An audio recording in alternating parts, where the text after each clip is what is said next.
ఒక వ్యక్తి తనకు ఎంగేజ్మెంట్ ఉంది, నాకు లీవ్ కావాలి అని చెప్పేసి వాళ్ళ బాస్ను ఒక 2 నెలల ముందు నుంచెల్లే నాకు లీవ్ అవసరం పడుతుందని చెప్పేసి అడుగుతూ వస్తూ ఏదైతే వర్క్ ఉంటుందో ఆ వర్క్ను మొత్తం కూడా షెడ్యూల్ చేసి పెట్టేసేయండి, ఏది కూడా పెండింగ్ లేకుండా చూసుకుందాము అని చెప్పేసి చాలా క్లియర్గా చెప్తూ వచ్చాడు.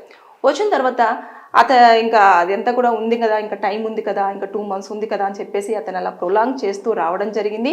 తీరా అతనికి ఇంకా ఎంగేజ్మెంట్ ఇంకొక 2 డేస్లో ఉంది అనగా, నాకు లీవ్ కావాలి, నేను వెళ్ళిపోతున్నాను అని చెప్పేసి అడిగితే, వెళ్ళిపోవడానికి లేదు, పెళ్ళేమి ఎమర్జెన్సీ కాదు, అదంత ఇంపార్టెంట్ థింగ్ కూడా కాదు, ఉన్న వర్క్ అంతా కూడా కంప్లీట్ చేసే, వీకెండ్ కాబట్టి వీకెండ్ వర్క్ అంతా కూడా కంప్లీట్ చేసిన తర్వాత నువ్వు వెళ్ళిపోవాలి అని చెప్పేసి చెప్పడంతో అతను చాలా ఆవేదనకు గురయ్యాడు. అదేంటి, నేను ఎప్పటి నుంచో చెప్పుతున్నప్పటికీ కూడా నాకు బాస్ లీవ్ ఎందుకు ఇవ్వట్లేదు అని చెప్పేసి చాలా ఆవేదనకు గురైపోయి అతను రెడీస్ దాంట్లో కూడా అతని యొక్క ఆవేదన అంతా కూడా వ్యక్తం చేశారు.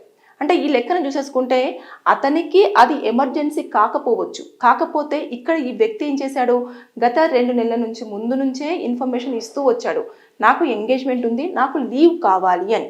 అతను దాంతోపాటు 2 కుటుంబాలు అంటే ఇక్కడ చూసేసుకుంటే కొన్ని వందల మంది కూడా ఈ యొక్క ఈవెంట్ కోసం వెయిట్ చేస్తూ ఉంటారు. అటు అమ్మాయి తరపున కానివ్వండి, ఇటు అబ్బాయి తరపున కానివ్వండి, వాళ్ళందరూ కూడా డేట్ రోజు ఎంగేజ్ అయిపోయి ఉంటారు.